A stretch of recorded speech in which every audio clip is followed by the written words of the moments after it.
Now, President Donald Trump has issued a directive to the U.S. Army. He has told them to set up a quarantine facility here in Kenya by Thursday next week.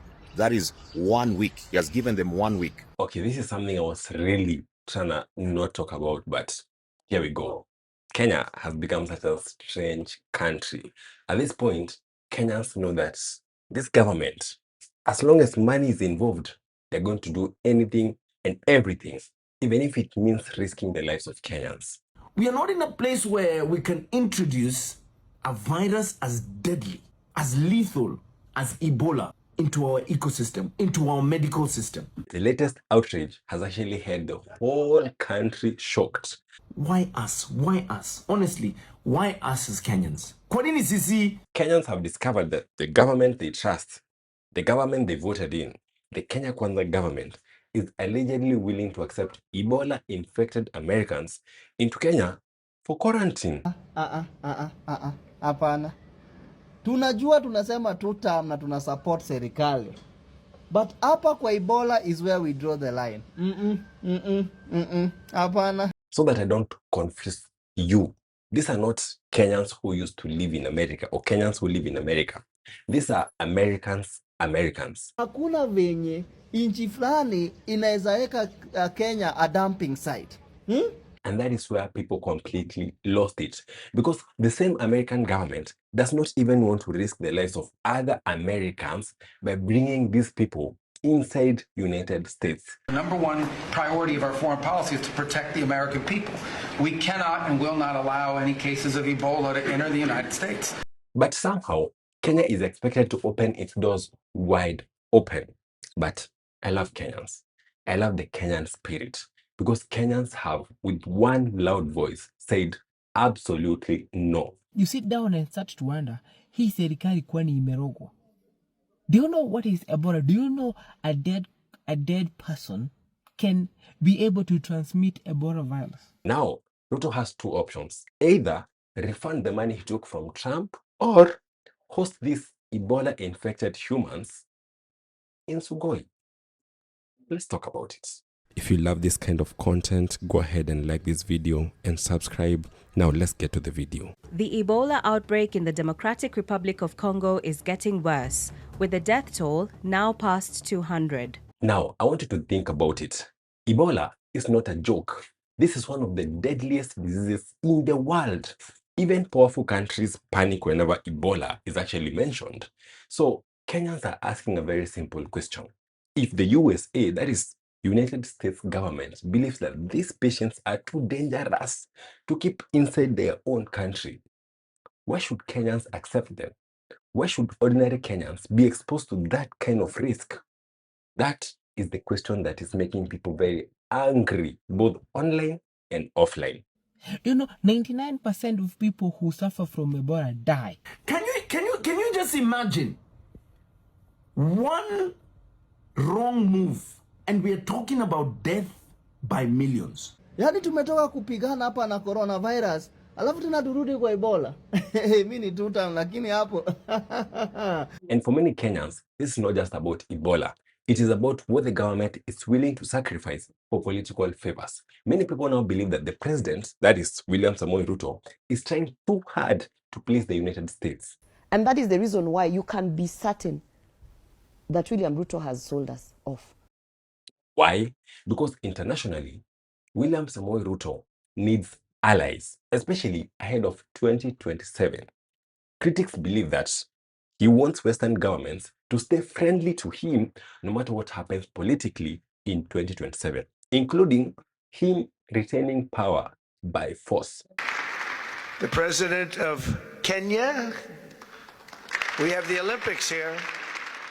Now, to so many Kenyans, this feels like another deal, another favor, another situation where ordinary citizens carry the risk while politicians chase political points. U.S. citizens exposed to Ebola will not be coming home, apparently. The New York Times citing 3 people with knowledge of the plans reports the Trump administration is sending them to Kenya for observation and treatment. It is a break from normal practice. Citizens are usually repatriated, especially when their home country can offer a higher standard of medical care. Why can't America handle it? That is the biggest question right now online. And by the way, we're equipped to do it. Back in 2014, Dr. Craig Spencer contracted Ebola while treating patients in Guinea. He was in intensive care in Bellevue Hospital right here in New York City for 19 days. Dr. Spencer survived, and he's now telling the Times that the U.S. is abdicating its responsibility to protect American citizens. Why not take these people, take them back to America and quarantine them there? Why is it so difficult for them to handle their own patients? Why move that danger to another country? We're very involved in tracking people just to make sure that nobody comes into this country that has Ebola and creates a problem for us. And because of that, many Kenyans feel just very insulted by this whole situation, because to them, it sends a very ugly message that African lives are considered cheaper, that Africans are expected to take risks that other people refuse to take. So the US doesn't want any Ebola case to get into their country, but they want to set up a quarantine center in Kenya for their cases. And that is why emotions are so high, because of this very topic. The Ministry of Health says Kenya is fully prepared.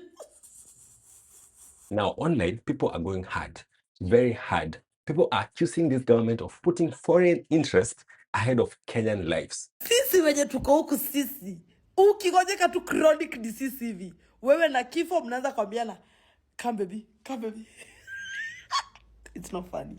Others are even calling the president a Western puppet.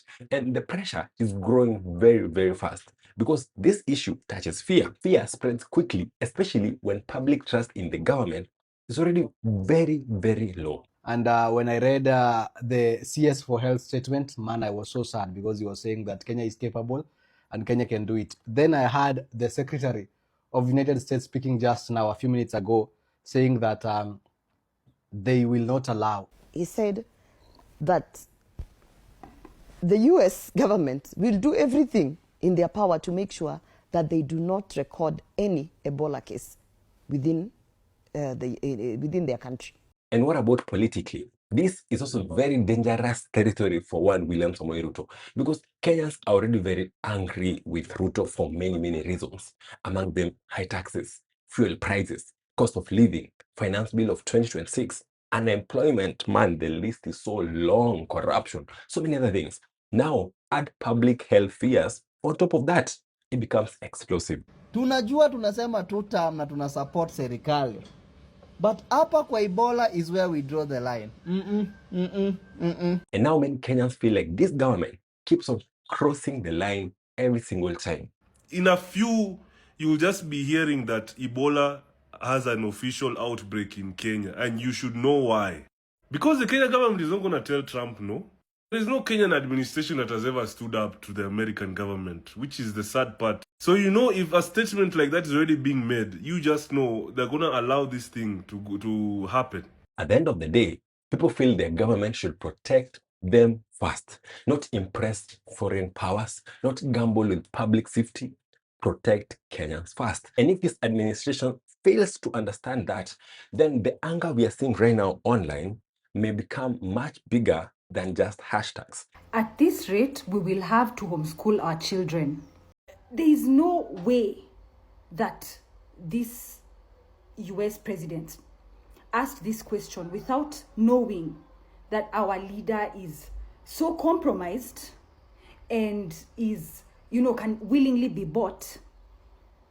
So he asked him. He would never dare ask Kagame. He will not dare ask Museveni. He will not dare ask any other country, because our leader is the only one who may just accept it. One thing has become very, very clear. Kenyans are tired of feeling sacrificed for the political class to thrive. The Ministry of Health, through the Office of the Cabinet Secretary Aden Duale, may release a press statement in regards to Ebola US quarantine rubbish. And when you read this particular statement, unajiuliza tu yani this country just really fucks with us 24/7. Like our Tujali, because this press statement is pure rubbish. They would address absolute nothing. What does this make you feel? Does it make you feel worthless, not valued?